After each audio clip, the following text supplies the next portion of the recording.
Good evening. Now, last time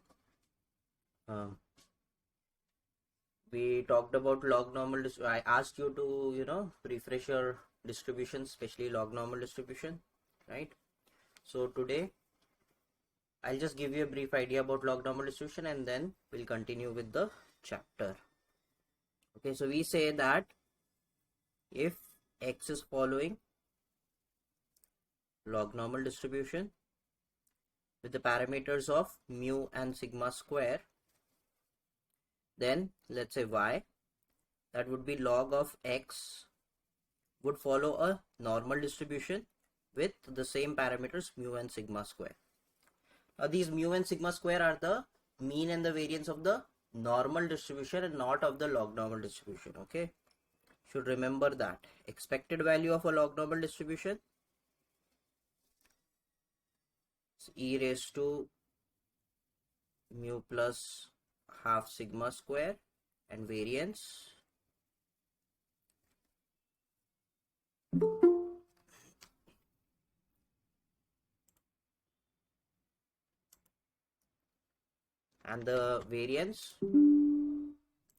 is e raised to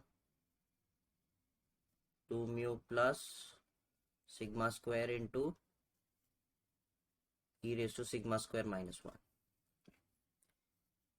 This is the mean and the variance of a log normal distribution. Okay, so if we have to find probability for a log normal distribution, we have to convert it into a standard normal distribution, right? So we would say that if X is following, again X is following log normal distribution, here we have mentioned that. So the standard normal distribution, first we'll convert it into Y, that's a normal distribution, and then we can convert it into a standard normal. I'll say Y minus mu by sigma will be standard normal distribution, right? And that is why log of X minus mu upon sigma will follow a standard normal.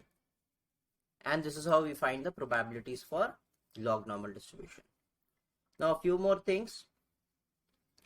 Now we know that if I have two normal distributions, if I say, let's say y1 is normal distribution with mu1 comma sigma 1 square, and y2 normal distribution mu2 comma sigma 2 square, then y1 plus y2 will also follow a normal distribution, and the mean will become mu1 plus mu2, variance will become sigma square 1 plus sigma square 2. Now if I say both of these normal distribution were corresponding normal distributions of a log normal distribution, that means if I say that y1 is nothing but a log of x1 and log of x2, right, then this will follow a normal.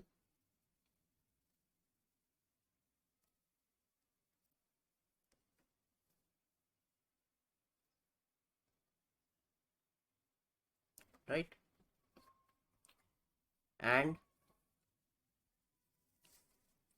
if these x1 and x2 will become then the log normal distributions, right?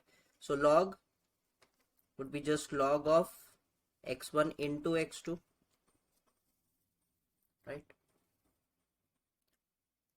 Because log of a plus log of b would be log of a into b. This will follow normal.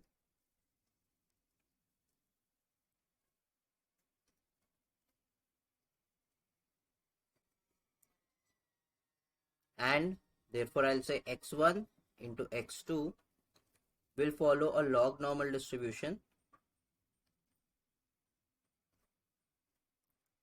with the parameters mu1 plus mu2 comma sigma 1 square plus sigma 2 square.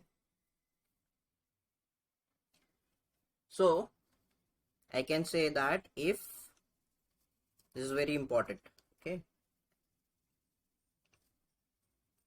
important point.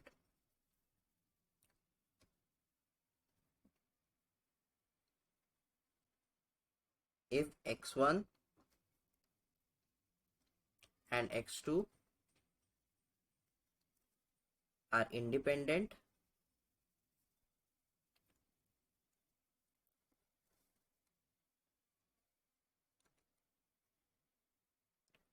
log normal distributions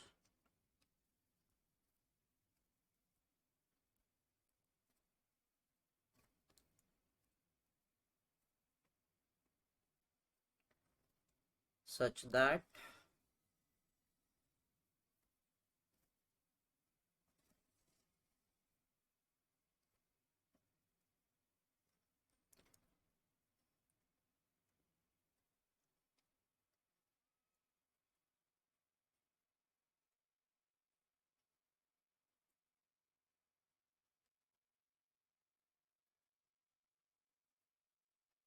right, x1 and x2 log normal distributions, then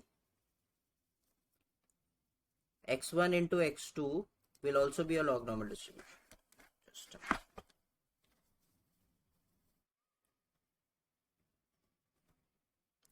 x1 into x2 will follow a log normal distribution with mu1 plus mu2 comma sigma 1 square plus sigma 2 square, right? Now this is very important for us because whenever we are talking about interest rates following a dynamic distribution, dynamic continuous distribution. Now we talked about discrete distributions before, right? We took examples last time, right?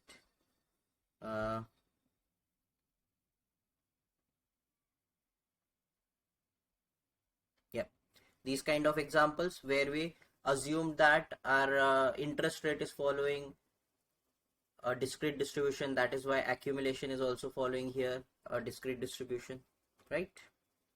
Now, but what if interest rate we want to make it into a continuous distribution? Log normal distribution is a very good distribution for that. Okay, so when I say that I is following a log normal distribution with whatever, let's say mu1 plus mu1 comma sigma 1 square, okay, let's say I1, first rate of interest. Okay, now you should know that if I is following log normal distribution, then 1 plus I will also follow a log normal distribution. Okay, we'll talk about that exactly later. Okay, but many times we can also say 1 plus I1 is following log normal distribution. So depending on whatever, okay, their mean and variance we can find it very easily. Okay, but anyways, so I'll right now just write 1 plus I1, and similarly I take 1 plus I2 is following a log normal distribution, and they are independent of each other. Okay, so mu2 comma sigma 2 square. Okay, so if I say 1 plus I1 is following a log normal distribution and 1 plus I2 is following a log normal distribution, then I can say 1 plus I1 into 1 plus I2 will also follow a log normal distribution then, with mu1 plus mu2 comma sigma 1 square plus sigma 2 square, right? So what happens is, what I'm doing here is accumulating for 2 years. So if I invest today and want to know how much will I get after 2 years, and the rate of interest is following a log normal distribution for 2 different years, 2 different log normal distributions, then I can easily find the accumulation factor. This would be the accumulation factor. And if I say they are independent and identically distributed, so if I say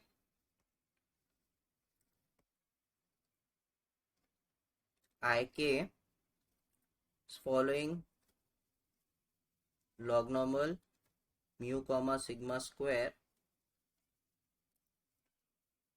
are n year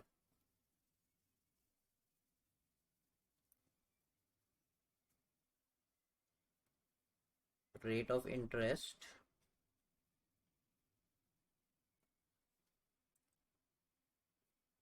that are IID, that is independent and identically distributed. If they are independent and identically distributed, then Sn, that is sum of or the accumulation of single investment from time 0 to time n would be pi, that is multiplication of k going from 1 to n 1 plus ik, right? Again, right now I'll just write 1 plus ik. Let's as I said, we can prove that 1 plus ik will also follow a log normal distribution, but right now let's just take 1 plus ik. So if 1 plus ik is following a log normal distribution, then S of n will also follow a log normal distribution. And the means, so when we had 2, what happened was means got added and variance also got added together. So what we'll have here is, I'll have summation of means mu, that is n times, because they are all same, they are identical, so mu and n sigma square.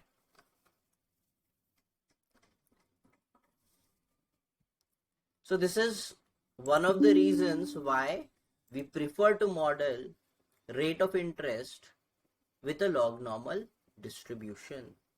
Now let's just see a few questions.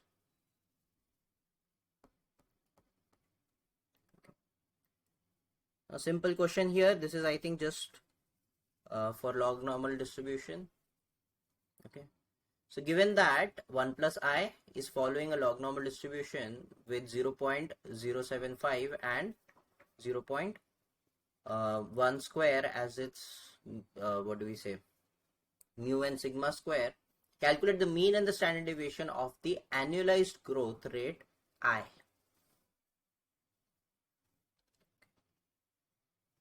So this is actually on page number what? Page number 15 of this chapter. Okay.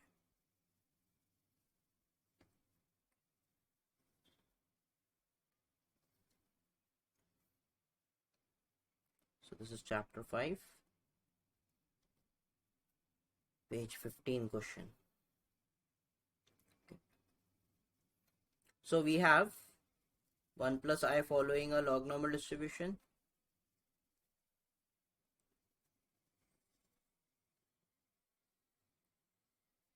Okay. We'll find the expected value of 1 plus I first. Okay, we want to actually find the expected value and the standard deviation for I. Okay, we'll remember that. But because 1 plus I is following a log normal distribution, we can easily find its mean.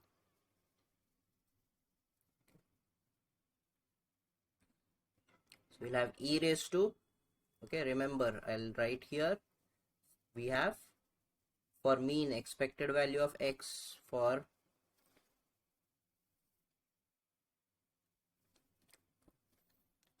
the expected value of x for log normal distribution is e raised to mu plus half sigma square, and variance e raised to 2 mu plus sigma square e raised to sigma square minus 1. So accordingly we can find the mean and the variance. We'll have e raised to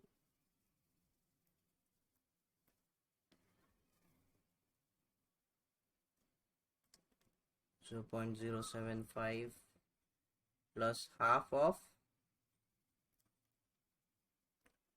0.1 square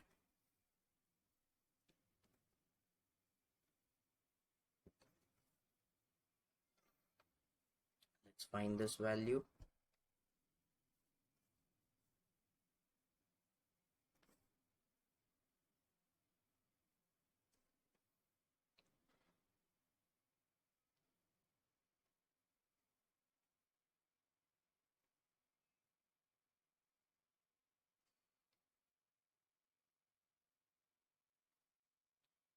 Okay, so I'm getting it as 1.0833. Let's write a few more decimal places. So we have 287.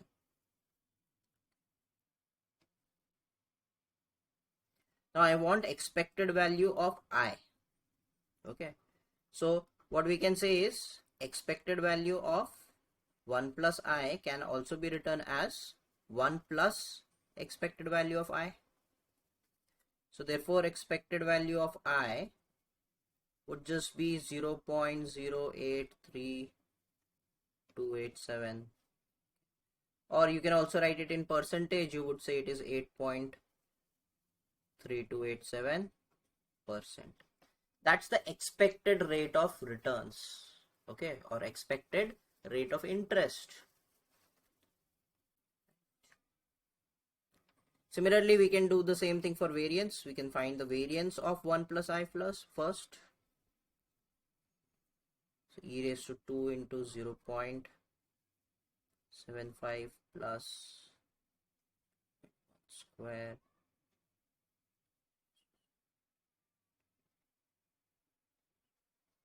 this would be the variance.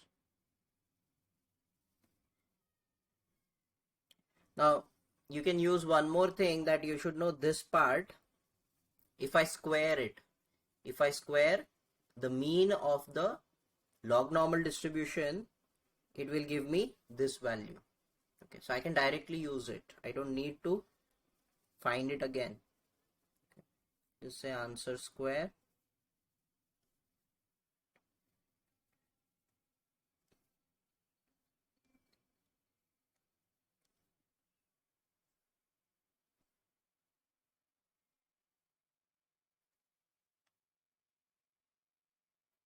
So the variance that I am getting is 0.011799. So let's just write 794.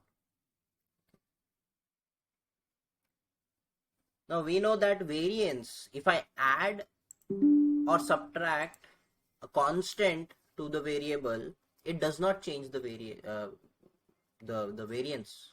Okay, so if I'm adding this 1, it will not change the variance of I. So actually 1 plus I and I will have exactly the same variance. This is also the variance of I. So the standard deviation is just root of the variance.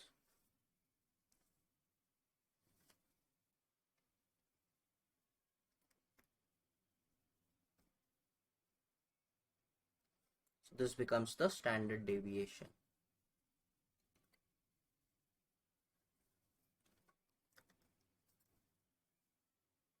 Any issues here?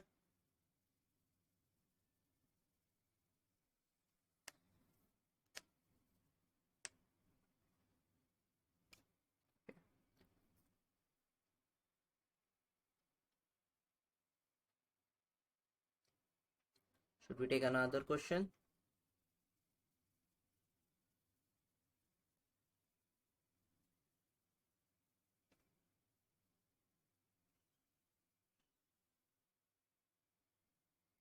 This one more page. Should be on page 16, yes. So this is page 16 question.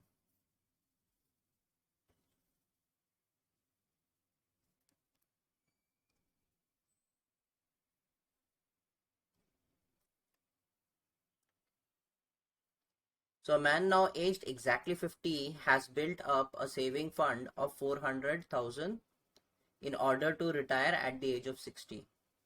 He will require a fund of at least 600,000 at that time. The annual rate of return on the fund I are independent and identically distributed with 1 plus I following a log normal distribution. Okay. Calculate the probability that if the man makes no further contribution to the fund, he will be able to retire at age 60. So he has 400,000, he wants 600,000, he has 10 years.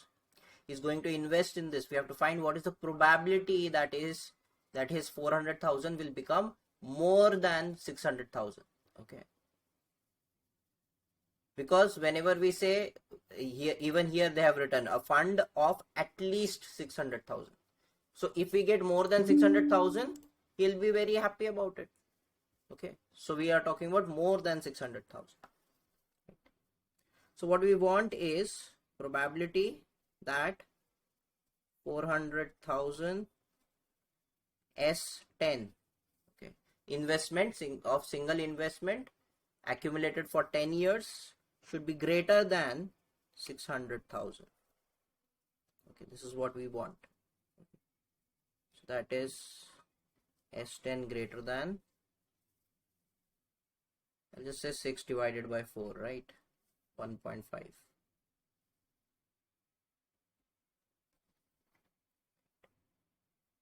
So this is what we want. We want S10 to be greater than 1.5. That means the accumulation for those 10 years, we would want it to be 1.5 times the original value. That's it, right? So what we know is that we have independent and identically distributed random variables here, 1 plus I. So if 1 plus I is following log normal 0.075 comma 0.01 square, then we know that S10 will follow log normal. We'll have 10 times both of these values. So 10 times, you can first write 10 into, so that we don't get confused what's happening. So that is basically S10 will follow log normal. This would become 0.75, and this was 3 zeros and then 1, so we'll just have 2 zeros and then 1. So this would be our S10.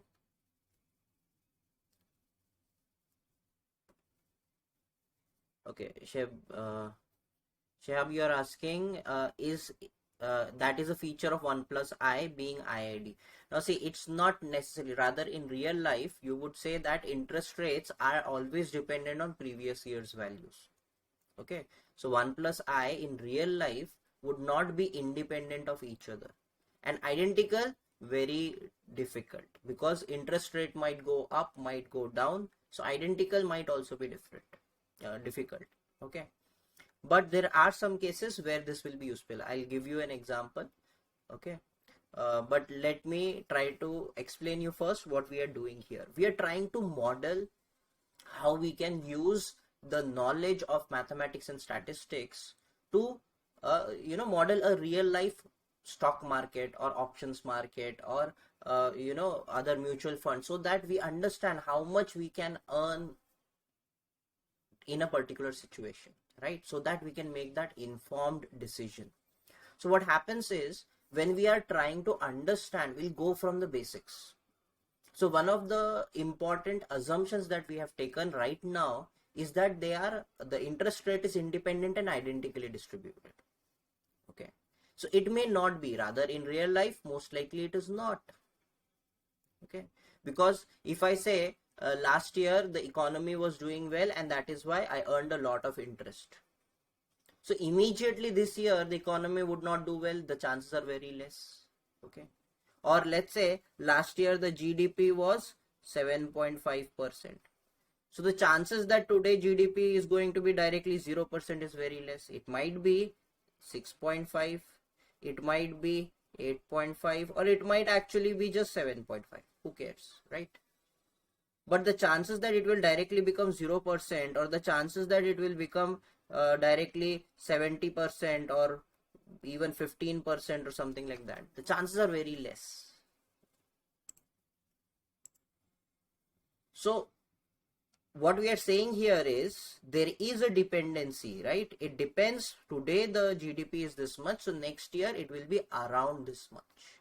Similarly, today if I invest in a particular stock, okay, in stock market, and today if I'm getting around 7% returns, the chances that tomorrow or the next year, let's say, okay, so next year, let's say I will directly get 13% or 19% or 20%, the chances of that is very less. Most likely I'll be around this value. Okay, it might go up, it might go down. Okay. But that happens. But what happens is, if I am modeling such a financial entity in which we are trying to keep the rate of interest independent and identical, then this would be very good model. Now, why would we do that, right? We would always like that previous year's interest, if it is high, this year it should influence that, correct? But what if previous year the interest was going low, okay, it was falling, we would like it to rise, correct? So if I try to keep it independent, it makes it easier for us to manage returns and predict the future. Okay, it's very important. All the things that we are doing is trying to predict the future. How much will I have after 10 years, after 20 years, after 500 years, whatever? How much money do I have? I'm trying to predict it, because all my decisions are going to be made according to that. Today, let's say I have 5 lakh rupees. I want to buy a car in, let's say, next 5 years. My aim is to earn at least from that 5 lakh rupees, it should become at least, let's say, 12, 13 lakh rupees, so that I can buy a car out of it. If it is just 9 lakh after whatever time I was talking about, if it is only 9 lakh, I will be able to buy a lower end car only. If it is 13 lakhs, then I would be able to buy a better car, right? So our aim is always try to predict how much will I get, how much will I earn. Now, one of the examples of places where the rate of interest are independent and identically distributed is mutual funds. Rather, we prefer to keep it independent and identically distributed, because the risk then remains same.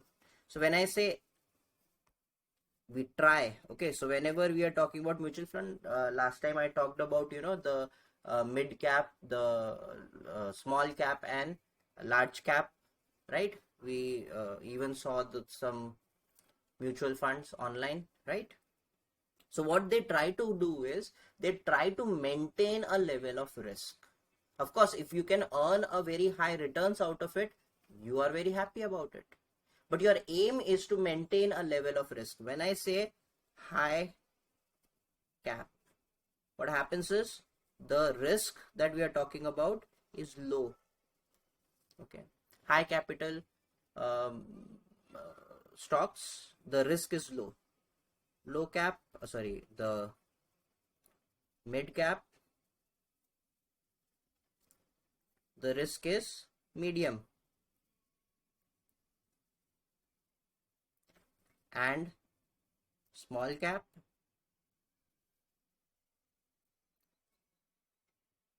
the risk is high. Okay. Now, why are we worried about the risk? Because there is a very direct relationship between risk and returns. We say that risk are directly related to returns. This we will be talking about just in the next chapter. We say if I take low risk, my returns will be low. So I'll say low returns. If I'm taking a medium amount of risk, my returns will also be medium. And if I'm taking high risk, my returns will also be high. Okay. We say they are directly related to each other, risk and returns. So in mutual funds, they try to maintain a risk level, because we know what risk can do. It can basically just take your all money and go away, right? You can lose all your money if you're taking a high risk. The chances of getting the returns that you were expecting becomes less. Okay. So they're trying to maintain a level of risk. Now, how do they do that? Okay. So what they do is they try to hedge their bets. That means they are not just buying one single stock. You'll say, okay, Tata Motors is doing very well. I'll buy all stocks of Tata Motors. What if tomorrow it does not do well? You will lose all your money together. Okay. So you should not do that, right? What you should do is you should invest in a different field. So you may say, okay, I'll invest in Tata Motors and I will invest in Maruti Suzuki. So what you have done is you have diversified your investment. You say, okay, if Tata does not do well, Maruti will do well, and that is why I will be able to maintain my returns. Okay, but what if the whole motor industry does not do well? Let's say tomorrow everybody decides we are not going to use cars, or we are not going to buy cars. What would happen is both of those stocks will go down together. So that is another risk. So what you would do is you would diversify your portfolio other than motor vehicles. Maybe you will invest in something else. Okay, you'll say, okay, the motor industry is not doing well, but people still have to go around. So I may invest in trains, I may invest in bus services, whatever. So what you're doing is you're diversifying your portfolio so that if one type of risk is high, the other will compensate for it.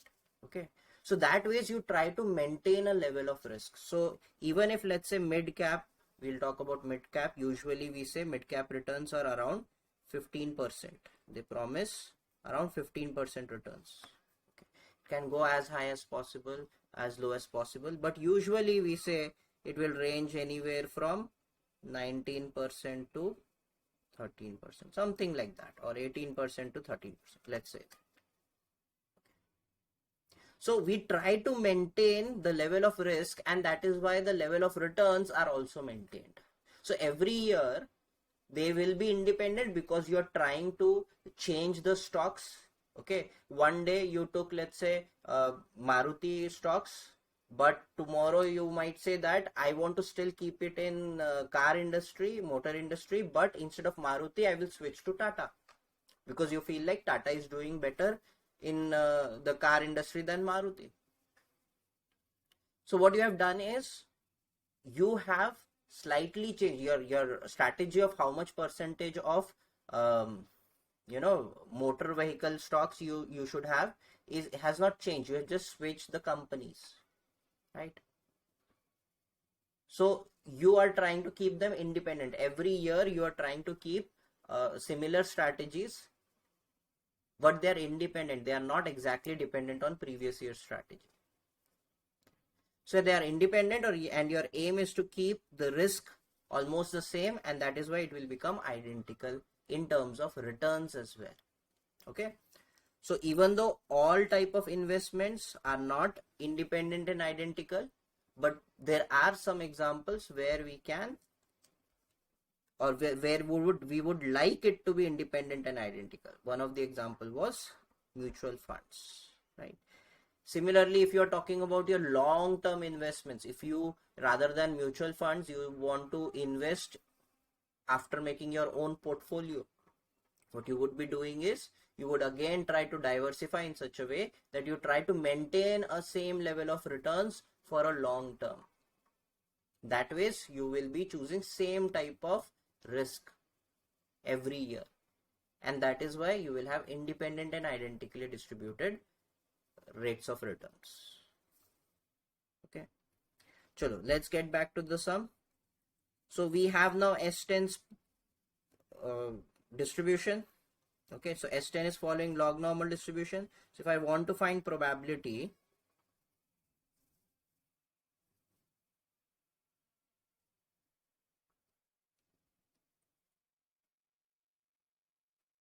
I'll convert it into standard normal first. So I'll take log on both sides.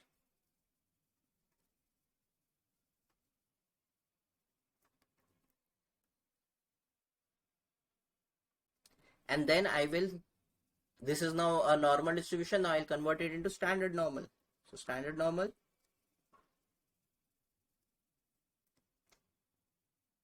minus the mean. Mean is 0.75 upon the standard deviation, that is root of 0.001. You will do it on both sides.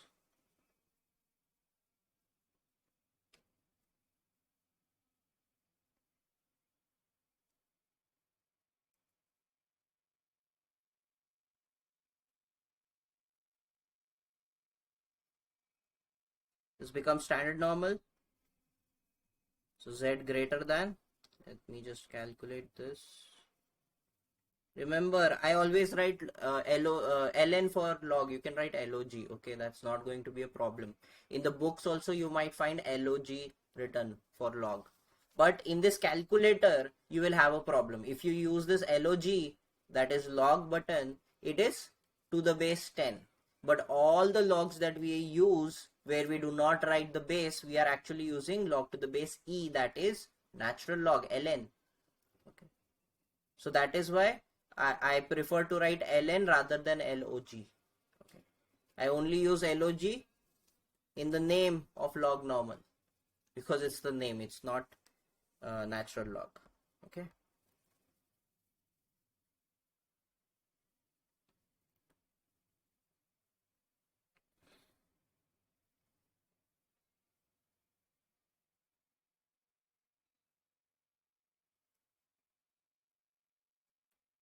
Did I do some mistake? It's a very large number. We usually don't get such a large number. Okay, I have minus 10.895. Should not be such a large number.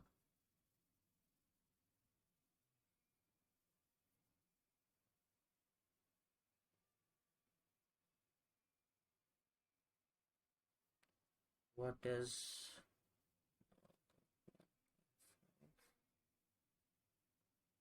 0.45?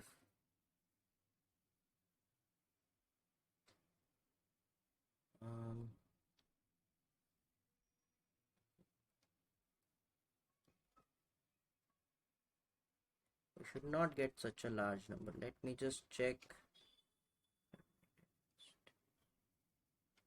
10 mu. Yeah.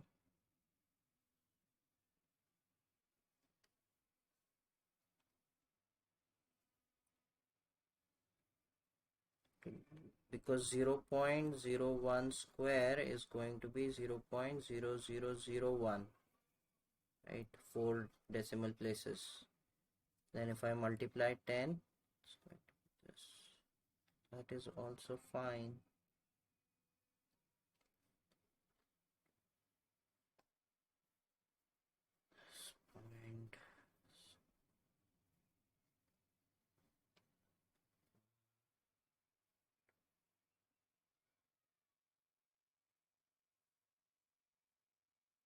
I'm making a mistake of 1 decimal place. So,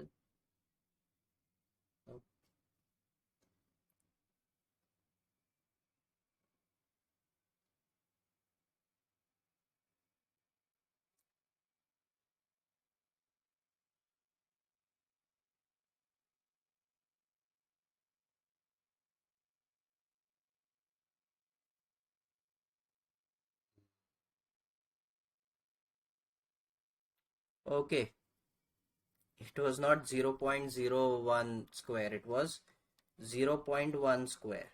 I made a mistake here. Okay, it was 0.1 square. So this is 0.1 square. So it's basically 0.0,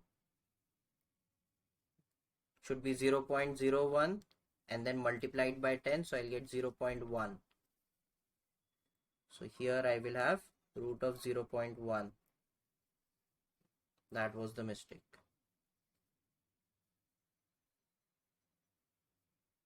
Zero 0.1.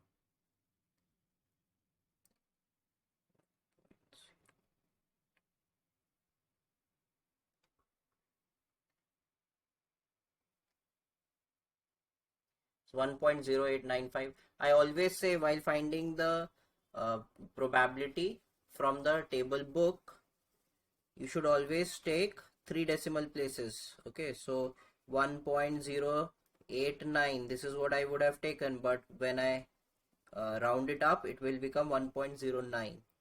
Okay, so I will directly take 1.09 here. Let me just open the table book.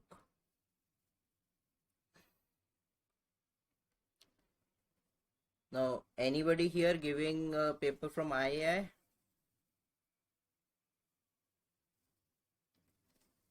If everybody is giving the paper from IFOA, you should know that you can use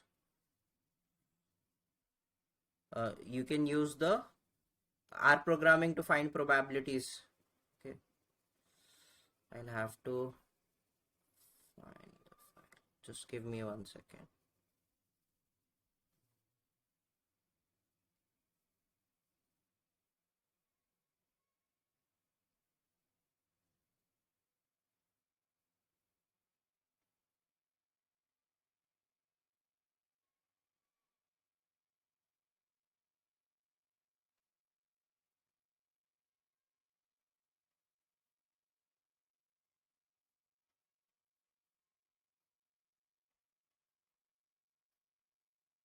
Okay, so formula table book, page number 160, will get the normal distribution. Okay, we will use the standard normal distribution to find the probability. So we want for 1.09. So for 1.09, here we have 1.09, it is 0.86214.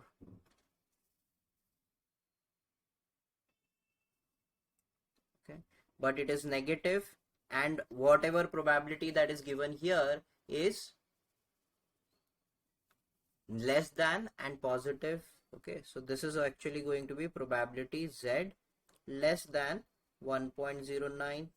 If anybody has any problem in understanding how we converted this into that, okay, we studied in CS1, but if you have any problem, you can ask me. Okay, do not hesitate, I will explain again quickly. Okay, 86214.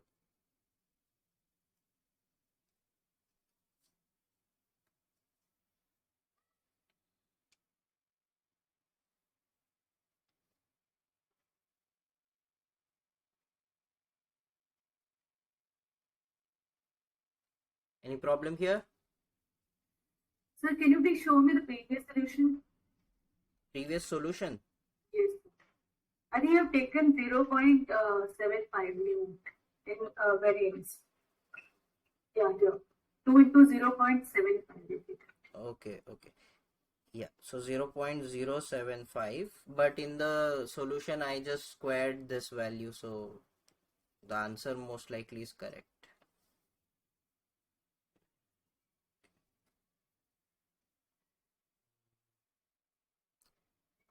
Let me quickly check the solution here. Yeah, answer was correct. I just wrote it improperly.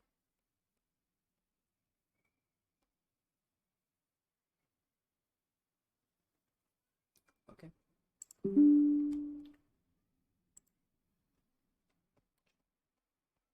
A log normal model is a very good model. It's not a complete model to study any financial structure. It's a very good start. Okay. Chalo, let's see another question quickly.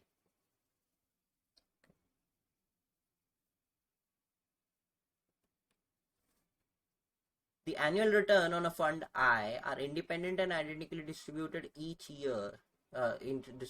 Each year, the distribution of 1 plus I is log normal with the parameters this and this. Okay, calculate the upper and lower quartile for the accumulated value at the end of 5 years of an initial investment of 1000. Upper and lower quartile. So what is upper and lower quartile? We say the probability should be what? For lower quartile, probability less than the lower quartile, it should be 0.25, and for upper quartile 0.75. So we are trying to find that. So again, we need to find the probabilities, rather we would need to find the quantile value. This is, I think, page 17.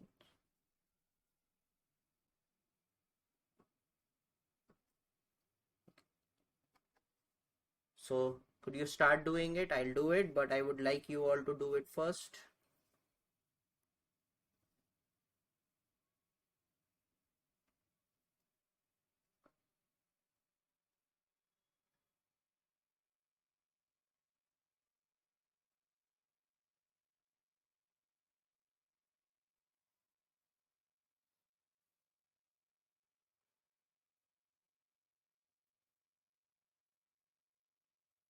the first thing you'll see is we are talking about accumulated value at the end of 5 years. So accumulated value at the end of 5 years, that means we are finding S5.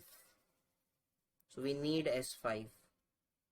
We'll say S5 will follow log normal with 5 into 0.075 comma 0.5 into 0.025 square.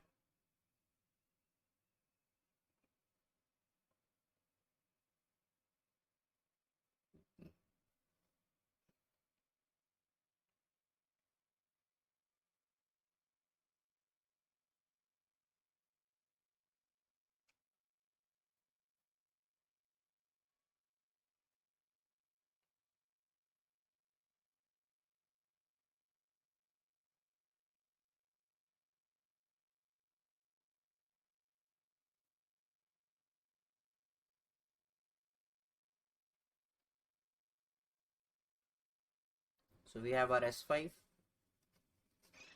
Next, what should we do? You can find the quartiles for the S5 and they just multiply 1000 to it. Okay. So how would we find the quartiles for S5? We'll say probability of S5 greater than this value, whatever we are talking about. Let's say Q1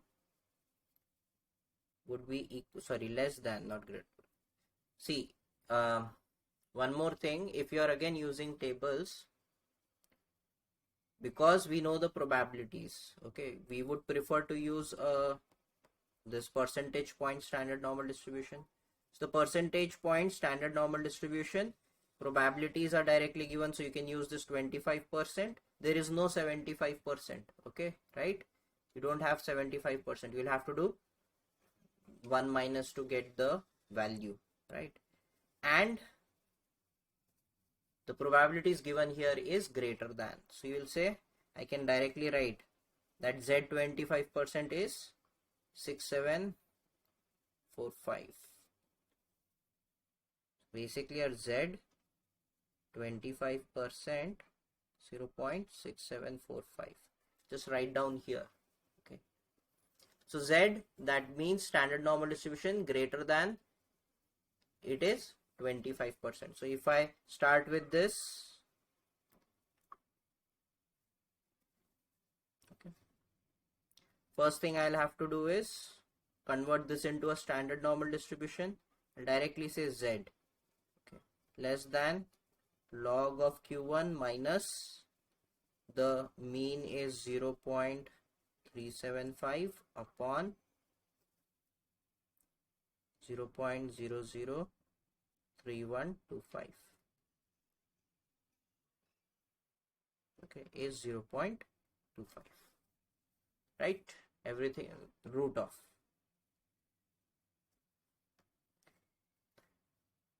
So now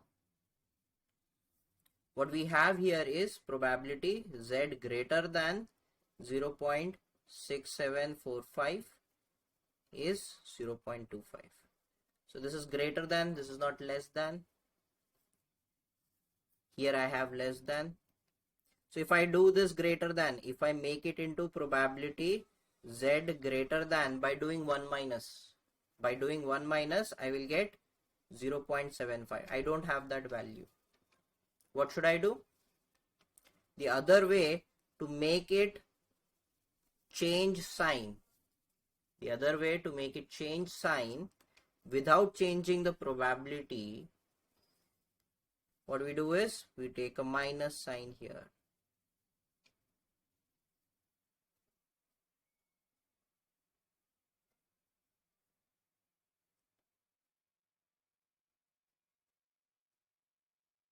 Okay. So that way my sign has changed from less than to greater than, but the probability has not changed.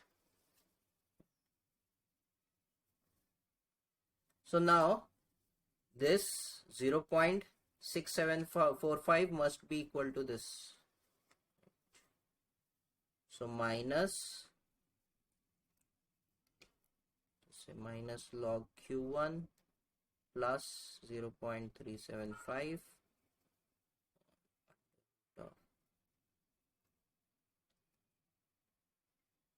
This will be equal to 0.6745.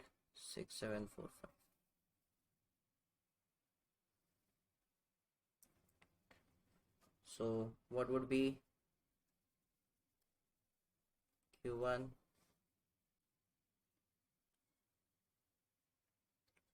0.6745 first multiplied by this root of 0.003125, and then we'll subtract 0.375. we're getting a negative value, no problem, we have a negative value here as well.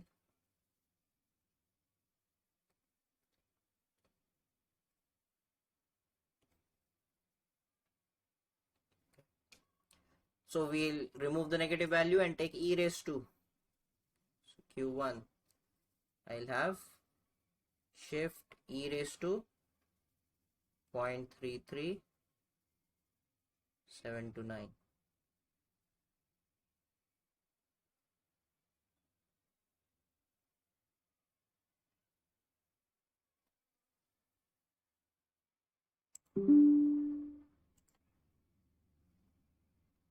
Any problem here?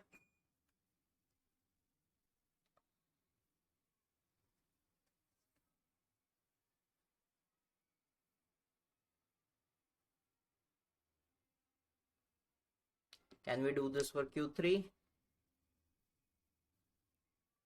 Say probability S5 less than Q3 would be equal to 0.75.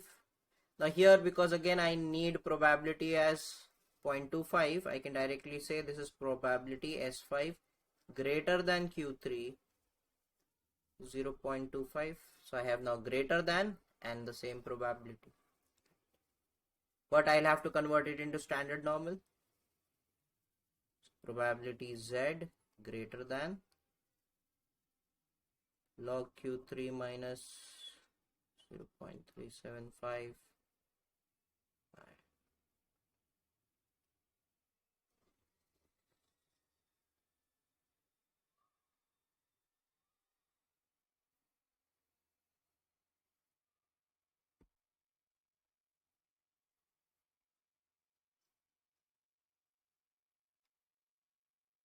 So clearly this value is going to be equal to 0.6745.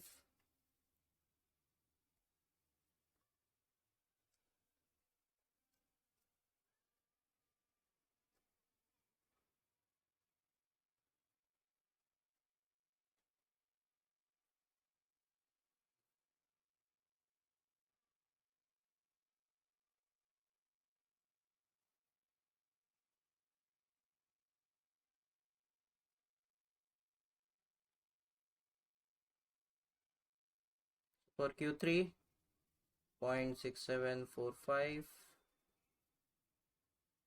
into root of 0.003125, then this will be plus 0.375, and then I'll take e raised to, so shift, okay, first I'll just write this.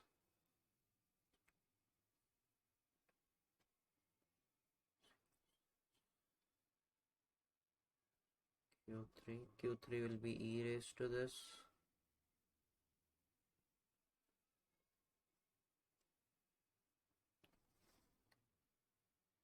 So these were the Q1 and Q3s of the accumulation factor.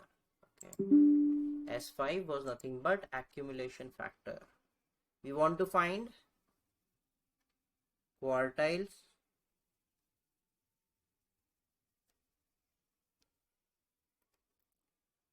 for accumulated value. What did they use the words? Let's write according to the question. Upper quartile and lower quartile for accumulated value. Yeah.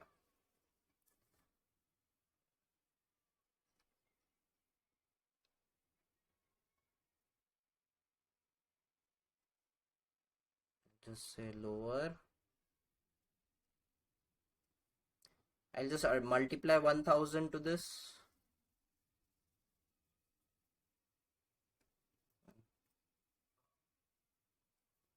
To be 1401.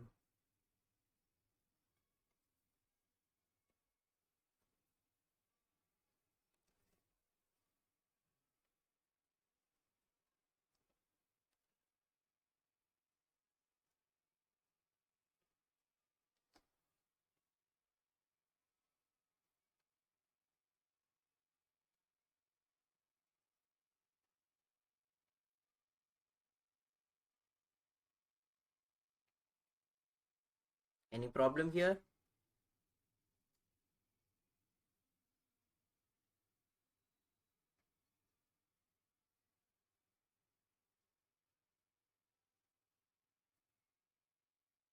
I think we are done with this chapter. This chapter is mostly basics and you don't really get a lot of questions. Okay, there are a few more questions. I'll leave it up to you. Okay, these are good practice to understand log normal distribution and finding probabilities. Very rarely they are asked in the examination, but it's a building block of understanding for the later on chapters. So even though they might not ask you a lot of questions in the examination, but you should be understand this chapter, because we are going to base our understanding of later chapters on these chapters. Okay, some of the chapters are really important in terms of basics. So we talked about varying rate model, we talked about fixed rate model, we talked about varying rate model, right? We calculated the expected value and the variances and stuff. These are all the summary formulas are given here. And I will again give you these practice questions as homework. I know right now we are talking about demo lectures, so I don't think we have yet given you any book or anything. So by the next week, when you've joined the classes, you will get all the books. Okay, so at that time I would expect you to do these questions. As I said, these are for strong basics. These are not really very rare. You do get questions on log normal. Okay, so log normal is definitely important. Okay, so but other than that, those varying rate models, it's important in the sense those formulas are really important. Okay, so do not skip on those. Do practice this chapter well. Okay, so there will be few chapters that I will say practice from book only, like this chapter. As I said, these are not chapters that you get a lot of questions in the examination. So if you practice the book questions very well, you understand the chapter very well, then that's it. You don't need much for the examination. Okay, and some will always be where we'll always have important questions because they are important for from the exam point of view. In those I will give you practice questions a lot. Okay, so not only from the book, you will have assignments. We have assignments of chapter 5 as well. We'll give you that as well, don't worry about it.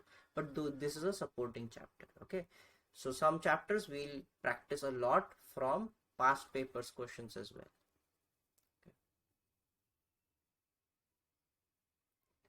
Okay, Sahab, you have joined right now. So we see last two lectures we have recorded the videos. Do ask Deepak sir for the recorded videos. He'll send you. And if you have any problem in that, you can definitely ask me during the lectures. I'll always, go through it again if you want to. Okay, so but first you should go through the videos, and if there is a problem, definitely. Okay, you don't need to join for asking those past videos. You can just ask. So the number, S.MONK number is down here, and of course I think you must have that too. So just ask Deepak sir to give you the last two lectures recorded. Okay, he'll send you those.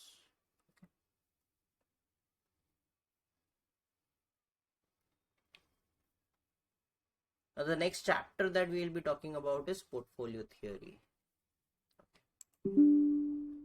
Now here there will be some concepts that are from chapter 1, 2, 3 and 4 that we have not studied yet. Okay, and that's okay, because anything that is required I'll explain you. Okay, and I feel like studying those chapter first just bores student and they don't remember the important stuff. But when we study this portfolio theory, you'll understand why are we studying those previous chapters. Okay, where are we going to apply? That becomes easy and then it becomes an interesting topic. That is why I choose to teach first chapter 5 and 6 and then later we'll go to 1, 2, 3, 4. Okay, so portfolio theory, this is a new chapter. It's very important. Okay, this is one of the most, again, this will be more or less basic chapter. We do have questions of portfolio theory a lot, but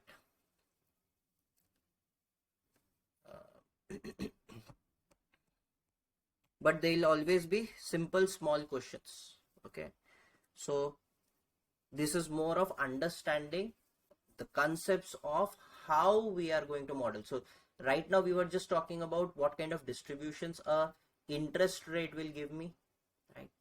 So discrete, then continuous. Okay, we talked about both type of distributions. Then we said how we are going to accumulate those values. If I invest 1 rupee today, how much will I get after 10 years, after 15 years? That is what we were doing right now. Now this portfolio theory, okay, it is directly talking about how would you invest, what should be a strategy of investing into any kind of market. Okay, now again, as I said at the beginning, we'll be talking about very basics, so there will be a lot of assumptions that might not be actually directly related to the real life situation. So it might, you might find certain assumptions that are impossible in real life situations, but this builds up an idea that we can use and then expand later. Okay, so simple concepts we are going to start and then we are going to complicate a little bit to find a better way of using for investment purposes. Okay,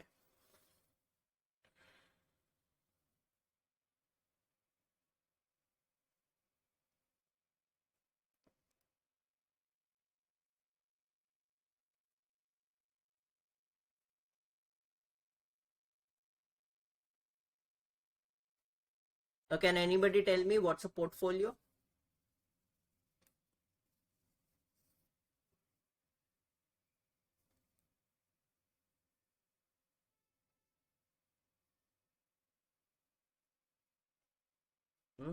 Anybody?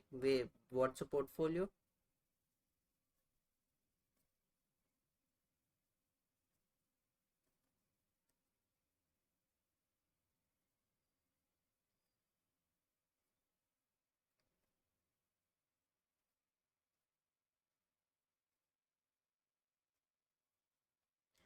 You might have studied in your college.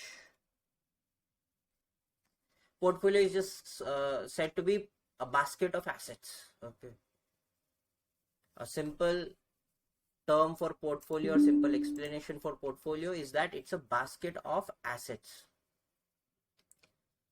So basically, whenever we are investing, as we just talked about it, that we would like to diversify investment. We should not invest only at one place.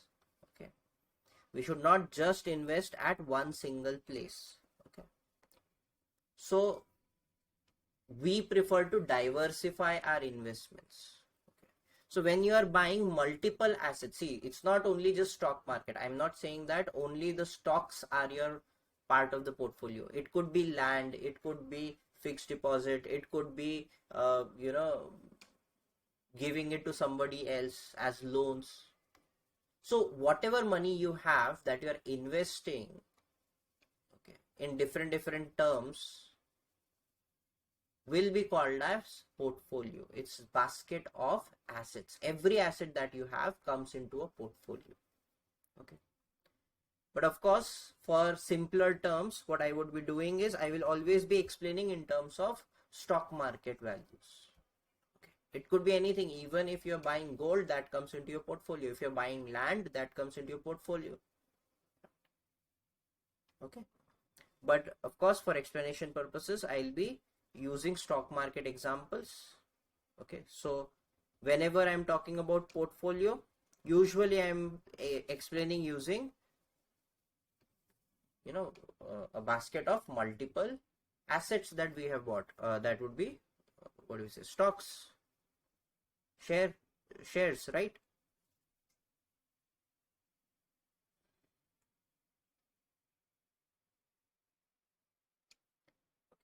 A few terms that we should know beforehand. First of all, the portfolio theory, we are talking about the mean variance theory or the modern portfolio theory. It's the same thing. Okay, so that is what a portfolio theory is called, either the mean variance theory and the other name is the modern portfolio theory. Okay, so mean variance theory, what it says is we are studying two things. We are studying the mean and we are studying the variance. These are the two important things. From what? So we'll be talking about returns. The returns, the interest that we are getting on the stock market or the stocks that we have bought, we will call it as returns. Now when I'm talking about stocks or shares, can you tell me what would be my income in terms of shares? What's an income for shares? So dividend? Yes, so the income is going to be the dividend. Okay. Now, if I say that the shares that I have bought is giving me 6% dividends per annum, would I say that is the returns that I am getting or my interest that I am getting? Is that correct?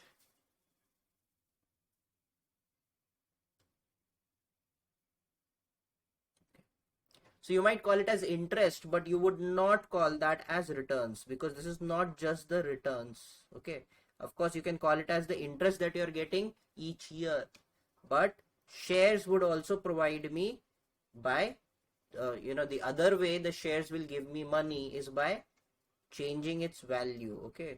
So increase in its value, increase in price. So that will contribute to returns as well. So when I'm talking about returns, I'm saying this interest plus the increase in price is going to give me the value of returns. So it's definitely rate of interest, but we are not only measuring the dividends, but also the increase in prices. Okay. So that becomes the returns. Okay. So anyways, we'll be representing it with rate of interest. I'll be calling them rate of returns most of the times. Okay. So this rate of returns, we are going to study two things for this rate of returns. We'll talk about their mean and we'll talk about their variance. So mean will give me the expected returns.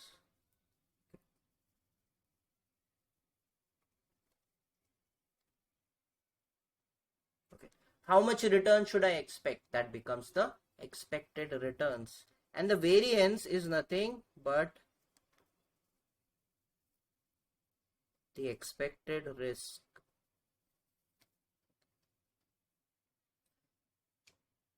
So the two things that we are going to study is how much returns can I expect if I invest in a certain stock, in a certain portfolio, and how much risk can I expect. Okay. So these are the two things that we are going to study. So there has been a lot of theories. There are a lot of studies in which we try to study how can we predict how much returns am I going to get, how much risk am I taking. And there are many ways. But the portfolio theory says these are the two factors that we should be worried about the most. Rather, it says these are the only two factors we should be worrying about. That is the expected returns and the expected risk. That's the mean and the variance of the returns that you are going to get, and that is what our mean variance theory is, or the modern portfolio theory is. Okay. The first thing that we'll talk about is the opportunity set.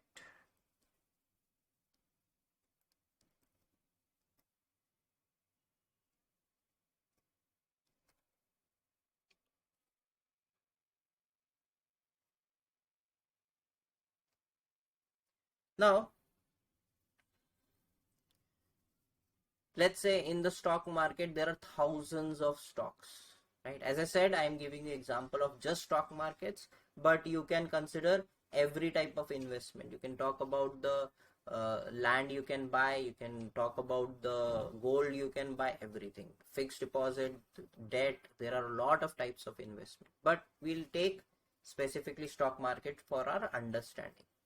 Okay, so all the stocks that are available for us to buy will come into opportunity set. Okay, so every asset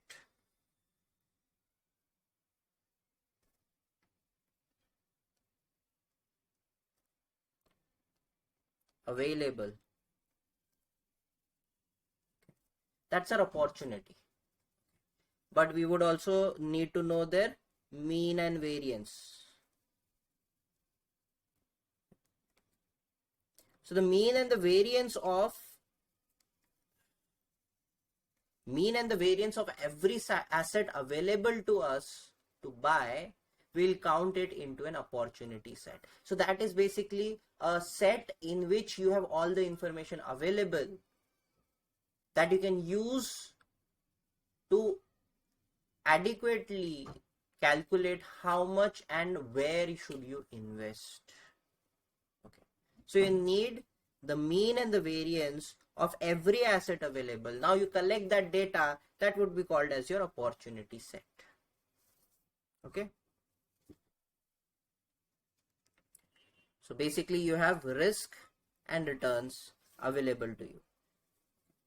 Now what we are going to do with it is we are going to figure out how should I invest in that opportunity set. Should I invest in all of those stocks? Maybe it's not possible for me, correct? Maybe I don't have that much money that I can invest in each and every stock. Then secondly, which ones to choose, okay, how to choose them, how much to buy, which stocks, that would be our, what do we say, that is what we are trying to figure out, right? So that is what our mean variance portfolio theory or mean variance theory is going to help us to do. That's our aim here. We are trying to figure out how, in that opportunity set, what decisions to make. How do we figure out that which kind of stocks we are supposed to buy? Okay. Now, there are certain assumptions that we should know about.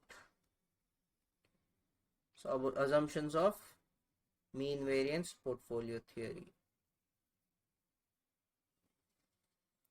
Okay, we'll go through them.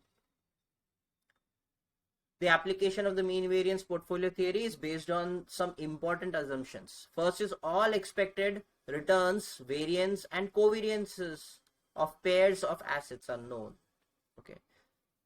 So covariances are also very much important. That's the third thing that is going to be important. We'll talk about it exactly why later on. But basically covariances tells us how much one asset is going to affect the other, right?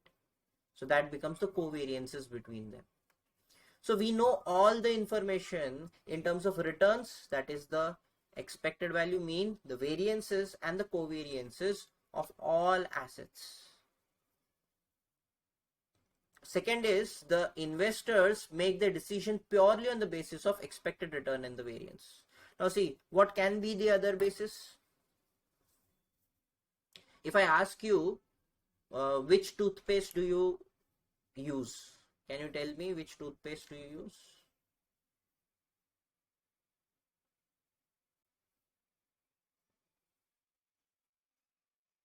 Hmm?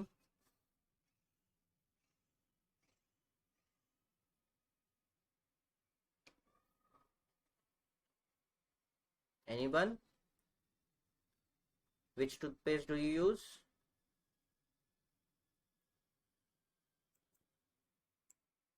Any answer?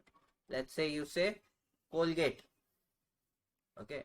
Let's say you say Colgate. Okay. So Vandana uses Colgate. Now I'll say, why Colgate? Why not Close Up? Why not Vico? Why not so many different options? Why only Colgate? Does it perform better than other, toothpaste? Most likely not. The main aim of the toothpaste is to make sure that our teeth are clean, and almost every toothpaste would work almost the same way. So why did we choose one over the other? The main reason is a choice, correct? Preferences. So similarly, when I talk about the stock market, if I'm talking about a particular stock, let's say if I say that the steel industry is doing very well, we should invest in steel industry. Okay. So somebody might invest in Tata Steel, somebody might invest in Jindal Steel. Now both might be doing very well, equally well, or maybe one is doing better than the other. That may go up and down for a very long time. We don't know which one is going to do better than the other. Let's say they are going at par. Sometimes one does well, sometimes the other does well. So the next would be, your choice would be according to the, just because you like one over the other.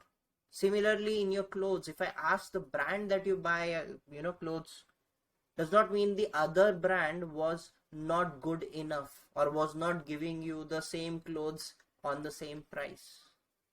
It's your choice, it's your preference. So when I say that the investor makes the decision purely on the basis of expected returns and the variance, that means these kind of biases that comes due to our preference, due to our choice, because I like it, right? These kind of biases would not change your decision. So your decision is purely on the basis of expected returns and variance. No other factor is involved while you are making the decision. Okay. Then the investor is non-satiated. You know what non-satiated means? Just means you're not satisfied. Okay.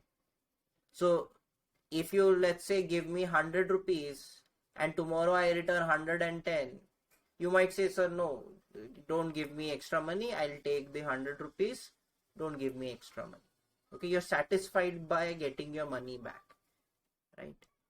But when it comes to investment, you will not be actually satisfied. If you expected 10 rupees back and I give you 12 rupees back, if let's say we promise to each other, you said I'll give you 100 rupees, I say okay, I'll return you 110 tomorrow. Okay. And tomorrow I give you 112 because I'll say I earned much more than that. I earned 120 because of your 100 rupees, and that is why I'm giving you 112 back, even though I promised 110. So you'll be happy. You're not satisfied by just getting 110 and say, okay, I'm okay with 110. I don't need the extra 2 rupees. Right? You're not satisfied by getting a lower returns if you can get a higher return. So if there's a possibility to get more money, we would take it. So an investor is not satisfied, so non-satiated. And investors are risk averse. These 2 points go with each other and are very, very, very important for any economical strategy. So the investor is non-satiated, would not get satisfied, okay, and the investors are risk averse. Okay? That means they do not like risk. Okay, so the investors do not like risk. Why is that important?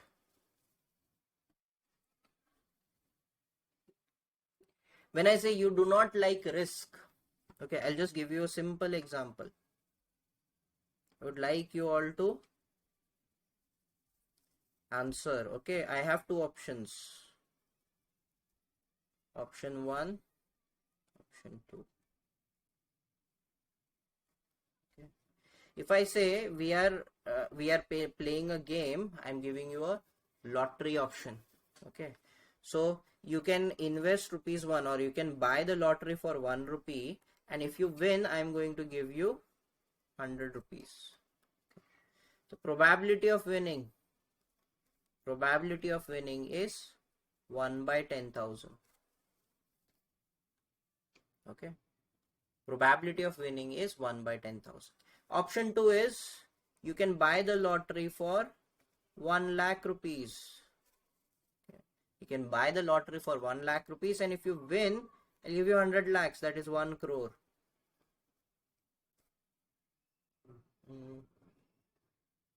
One more zero. If you win, I'm going to give you 1 crore rupees. Probability of winning is 1 by 5,000. Which option would you choose? Would you choose 1 or would you choose 2? So Vandana is choosing option 2. Anybody else?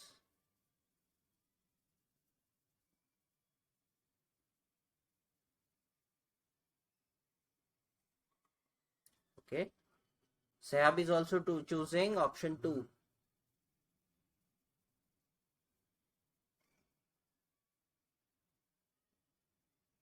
Everybody is choosing option 2. That's a very good thing. Okay. Now I would like you all to give 1 lakh rupees to me tomorrow. And let's see if you win or not. Okay. I would, even if I roll a dice. Okay. Chalo. So let's just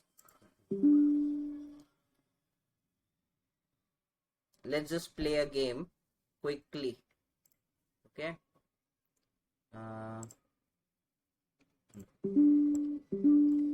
Just choose a number between 1 and 5,000.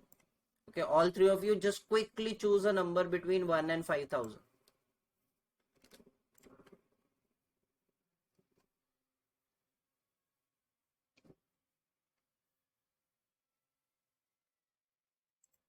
Quickly. Okay. So,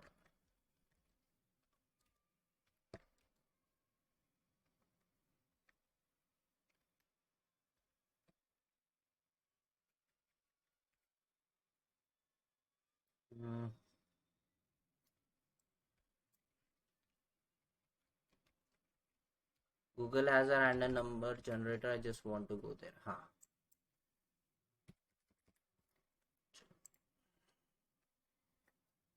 Now tell me, would you give me 1 lakh rupees now?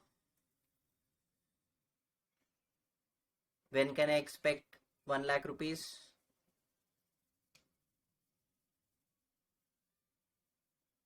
Because all of you lost.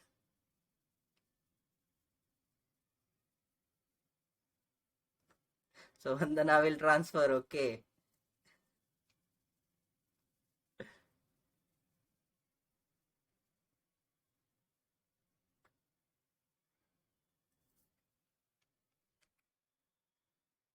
And if you would have chosen option 1, even if you would have lost, you would have been okay with it, right? If you would have chosen option 1, I played this game again with you and I said, okay, you lost, give me 1 rupees, you might have just said, here you go, right? So why were you not okay with giving me 1 lakh rupees when I was okay with giving you 1 crore if you would have won? Yes, perfect. It is because of the severity of the loss. Correct? So you just saw that if you choose option 2, even though you are going to get a lot of money, you are going to lose a lot of money too. Correct? Even though I gave you a better probability of winning. Even if I gave you a better probability of winning. If you have exactly 1 lakh rupees today, you would not go for option 2. The reason is because the chances of losing is still very high. Still it is 1 in 5,000. Okay.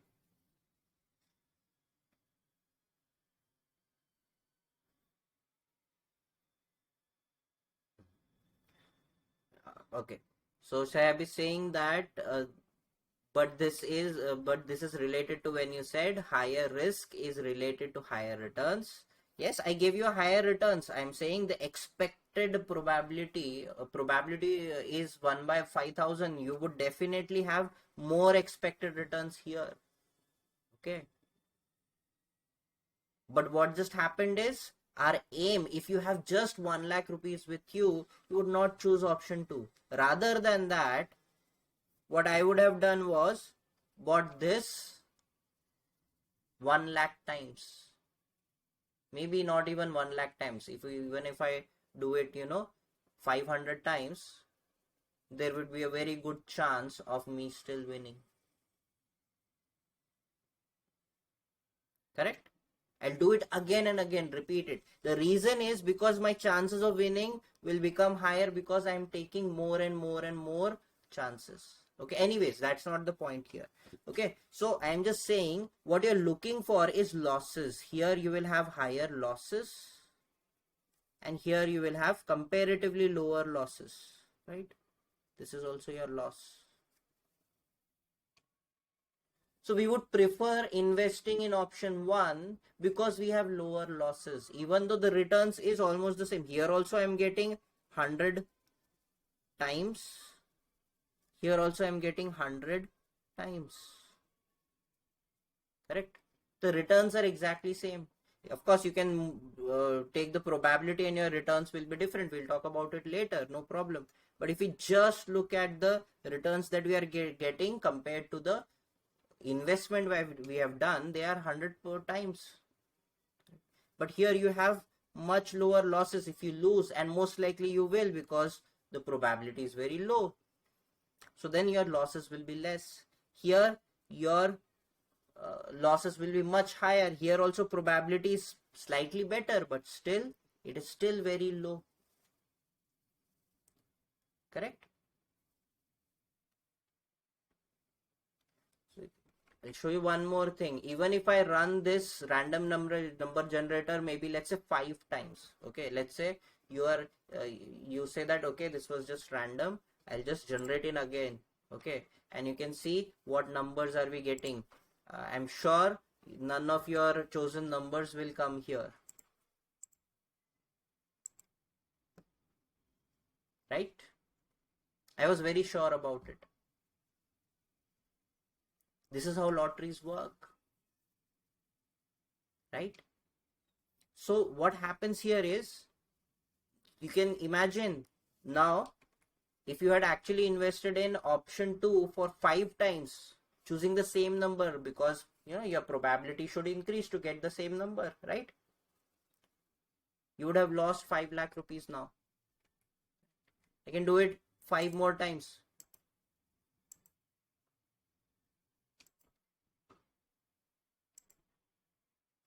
Right? So now I have done it 10 times or maybe 11 times, and none of your numbers were chosen. So now you can see that even though here the probability of winning is slightly better than here, still most likely you would lose. So that is why you should look at the losses. That's the logical way of looking at it. And that is why you should choose option 1, because most likely it's going to be a loss.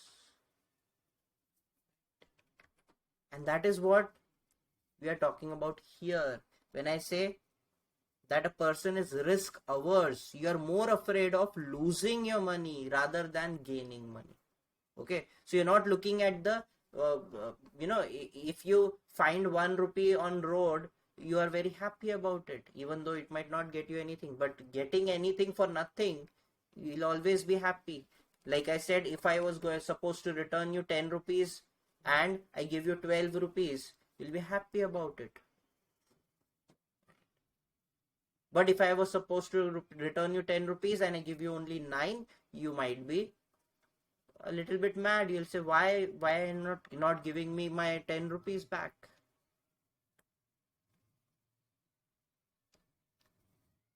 Correct? So what happens is we are more worried about our losses than our gains. Okay, so expected losses the losses and expected losses are completely different. You should always remember, whenever I'm talking about losses, I'm talking about expected losses in a different term. Like I said, if you have 100 rupees, you gave me 100 rupees and you were expecting 110 rupees back. Okay, so you were expecting 110 rupees back. If I give you only 109 rupees, you still get more than what you had given me. But because your expectation was 110, this is still your loss of 1 rupee. You're still getting 1 rupee less. Okay, so this is still a loss. We are not going to see from here. Here you might say that actually I gained 9 rupees. That's correct. But your loss is the expected loss because you are expecting more money. Right? You were expecting 110, you got 109. That is still a loss. Because if you planned that you would buy a chocolate of 110 rupees from this 110 rupees, now you cannot. You'll have to buy a chocolate worth only 109. So that's a loss. Or you might have to borrow 1 rupee from somebody else to fulfill your expectation. Right? The utility from gaining 10 is yes, perfect. So we are going to study the utility chapter later, but that's a very good point here. So Sebas is saying that the utility from gaining 10% is less than decrease in the utility of losing 10%. Okay, so we'll study the utility chapter, then at that time I'll explain better. But in simple terms, if you gain 1 rupee, your happiness for gaining 1 rupee might be very much. But if you lose 1 rupee, your sadness of losing 1 rupee would be much higher than that gain in 1 rupee. The happiness that you got in gain in 1 rupee. So we are more worried about losses because, like we say, a bird in hand is better than 2 in the bush. What you have right now, don't lose it. That is what it means, right? What you have right now in hand, don't lose it for those 2 birds that are not even in your hand. So we are more always worried about the losses of what we have right now rather than gaining what we may or may not. Correct. So that is called as a risk averse person. You are trying to avoid risk. Does not mean that you are not taking risk. Risk averse is not a person who does not take risk, but you would like to avoid risk. So if I say,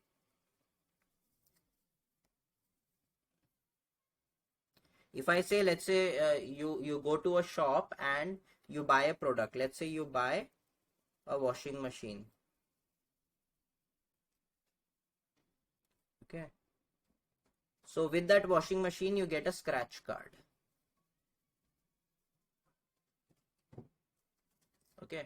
If you get a scratch card, the scratch card shows that if you scratch, you can win a car. Okay. If it says a car, you can win a car. Okay. So of course, if you win a car, you'll be very happy. Okay. Of course, if you win that car, you're going to be very happy. But the lowest price that the scratch card has is a chocolate worth, let's say, 100 rupees. Okay, it's a chocolate worth 100 rupees. Okay. And of course, most of the people will get that chocolate worth 100 rupees. Okay. So of course, you scratch the card, you get a chocolate. Would you be sad about it? Maybe that you'll be like, oh, I did not get a car. But you'll be happy about getting a chocolate. Because the scratch card was free. You are there just to buy a washing machine and you got a free chocolate. You'll be very happy about it. But if I say you have to buy the scratch card for 500 rupees, you have to buy the scratch card for 500 rupees, same scratch card, where you can get a car. There are multiple prices, but most likely you know you are going to get a chocolate of 100 rupees. Would you buy that scratch card for 500 rupees? The chances of winning a car, most likely not. Maybe you'll feel like I'm feeling a little bit adventurous. I would like to gamble a little bit and I'll buy a scratch card for fun. That might happen. Let's see if we can win a car. But then if you get a chocolate, you will be not happy about it. Right? Why? Because you took a higher risk and you get a lower returns. You took a risk of 500 rupees, you got a 100 rupees chocolate. So you'll not be happy. But here, when it was free, you were happy with the chocolate as well. So even if you are taking risk, you would first see, when you are not taking risk, you are very happy to get any rewards. When you are taking risk, you are expecting some reward. You are expecting at least they could have given me, at least a, let's say, gift hamper of 500 rupees, right?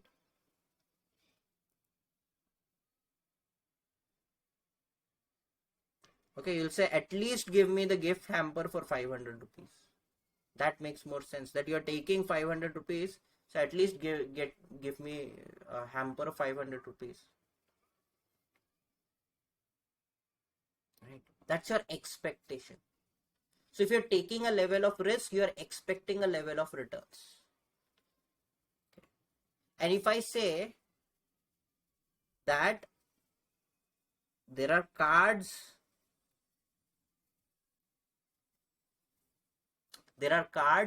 kept on the table face up, where you can see what is written on that cards. Okay, you can see exactly what is written on that card. Okay, I'm again offering you can buy 500 rupees and pick one card. You can see exactly what is written on the card. Okay, and I'm telling you, there's 100 rupees chocolate, there are 500 rupees gift hampers, and there is a car. What would you choose? What would you choose? You'll obviously just choose the car. Why would you even go for these three? You can see exactly that you can get cars, so you will just quickly give me 500 rupees, pick the car and go home. Right? It's as simple. So what is happening here? So we are saying that if you have no risk, you would be happy with any returns. If you are taking a certain level of risk, you are expecting a certain level of returns. And among all possible returns, if it is your choice, among all possible returns, you would always choose the highest returns possible. Right? You understand these three choices? You would, no risk, happy with any returns. Certain level of risk, certain level of returns. And for a particular risk, you will always choose the highest returns. That is what a non-satiated and a risk-averse person would do. Risk-averse, you're trying to avoid risk, but for a certain level of risk, you will always choose the highest amount of returns possible. That is what a risk-averse person would do. Okay, that's very straightforward. Now, I think now we understand what non-satiated and risk-averse is.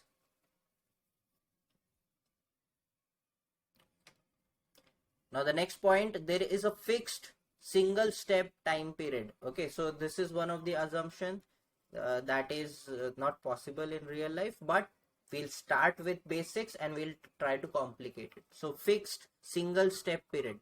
That means it could be 1 month investment, it could be 1 year investment, it could be 5-year investment, but there is only one step. I cannot take out money in between, or I cannot add money in between. It's just one single step time period. That is what we are talking about. Okay, there are no taxes or transactional costs. Okay, again, in real life that is not possible, but for understanding, we have considered no taxes and no transactional cost. Assets may be held in any amount, that is short selling is possible. We can have infinitely divisible holdings. There is no maximum investment limits. The short selling is a very important term. Have you heard about short selling before? Short selling actually means I will sell a stock even before I have bought it. So that means, let's say today I don't have Tata Motors stock. Okay, but if I feel like right now the price is at the highest and it is going to fall right now. Okay, so rather than buying, I would like to sell. So I can sell before I buy it. So what I'll do is I will sell the stock right now, and when it goes down, I will buy it here. Okay, at this level, then I will buy it. That is called as short selling. But I have to definitely buy it, right? Because I have to compensate for it. Usually it should be done within the day. So at the beginning of the day, even though I did not have any stocks, I will buy it here at a high price. And when throughout the day it goes down to a lower price, I will sell it at, sorry, my mistake, exactly opposite. I will sell it before at a high price, and when it goes down throughout the day, I will buy it at a lower price. So I can I can sell a stock even though I don't have it. That is called as short selling. Okay, short selling is possible. That happens in real life in intraday tradings. Okay, we can have infinitely divisible holdings. That does not happen. When I say one stock is worth 120 rupees, I cannot buy half a stock. I cannot buy quarter of a stock, right? But here we are saying we can infinitely divisible. That means I can buy 0.000001%. That is also possible. And there are no maximum investment limits. So again, these are all the assumptions that we are going to take. Few are possible in real life, few are not. Okay.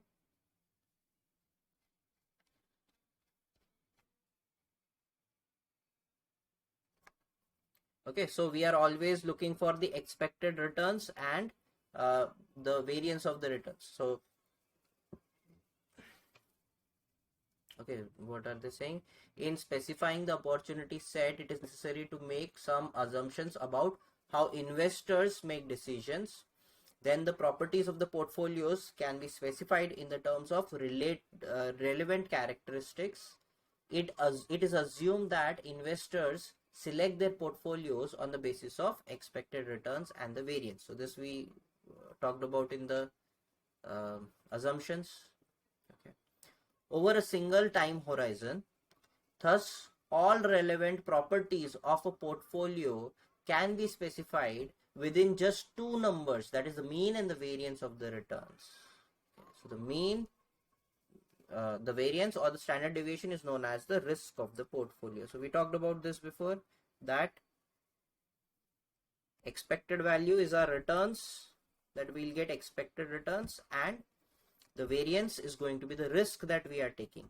Okay, now see, there are many different measures of risk. One of them is variance, the other is standard deviation. Also we will talk about that in later on chapters. What are the different ways we can measure risk? Okay, and for different situation we'll choose different types of risks. Okay, but the simplest one is the variance. Okay, and the most widely used is the variance. Okay, so you can have standard deviation also, you can have variance, because we can easily convert one into the other, the square or the square root.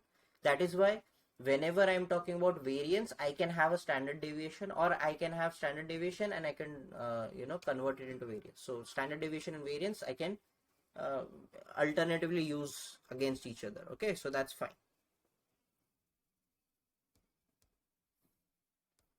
Okay, now covariance.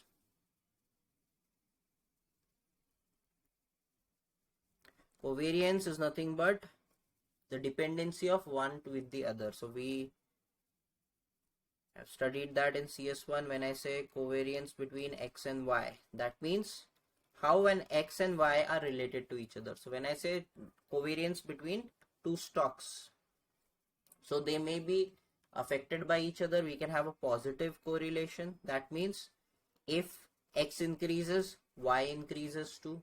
Okay. that may happen. I can have a negative correlation. If X increases, Y decreases, something like that, right? Or I may completely have zero correlation. That means they are independent of each other. That means they are not affecting each other. And there might be many different reasons. Okay. So if I'm talking about Tata Motors and Maruti car, so their stocks might be very much related to each other. There might be a positive correlation. If car industry is booming, both of those companies will grow faster, right? So there's a positive correlation. But if I say HP Petroleum and Tata Steel, okay, so usually they are opposites of each other, because steel is heavily dependent on transport, right? So it is heavily dependent on transport because its raw materials, that is iron ore and coal, are very heavy, and its product, that is steel, is also very heavy. So it requires a lot of diesel, okay, to transport the raw material as well as the finished goods. So if the petrol prices go up, their profits go down. Diesel, petrol, okay, the same thing. So their profits will go down. So if HP Petroleum is doing well, the petrol prices goes up, HP Petroleum profits will increase, right? So their stock will do well, but the Tata Steel stock will go down. So they are negatively correlated, right? Their covariance will get as negative. And if they are not at all related, okay, if they're not at all related to each other, then zero correlation. So if I say steel industry and toothpaste, okay, Tata Steel and Colgate, they are most likely not related to each other, okay, so zero correlation. So covariances, we can find covariances between each of those stocks. So in our portfolio, in our opportunity set, if I have, let's say, three stocks, so what I can do is I can create a covariance matrix. Quickly I'll do that. I'll say C1.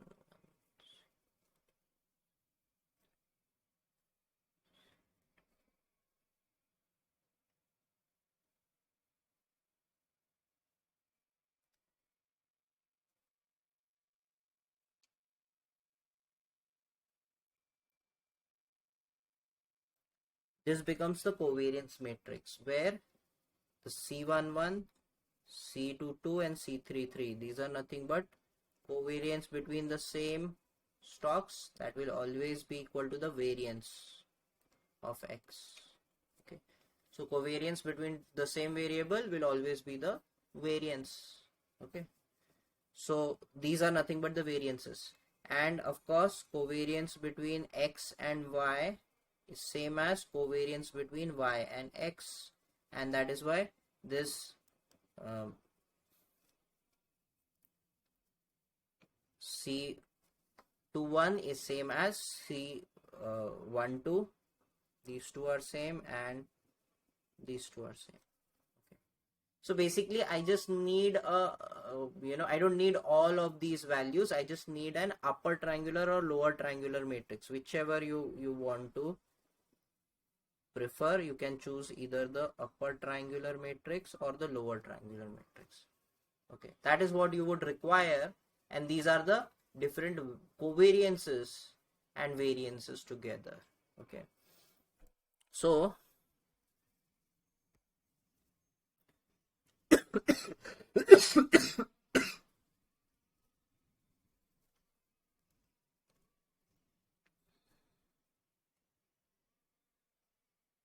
in an opportunity set of n assets, we'll have n expected returns,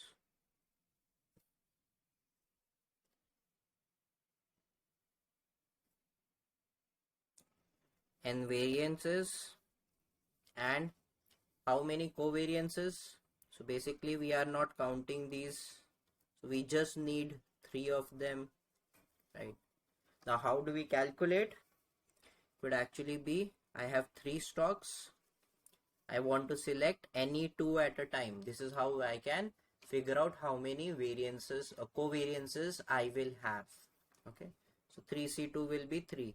If I say 6C2, it will actually be 6 into 5 upon 2. So similarly, if I have n, I'll have n into n minus 1 by 2 covariances.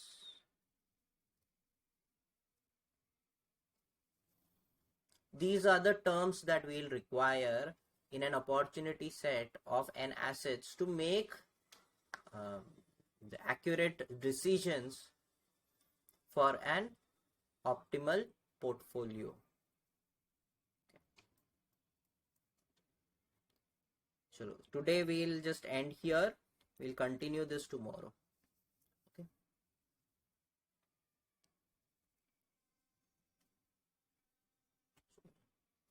Bye.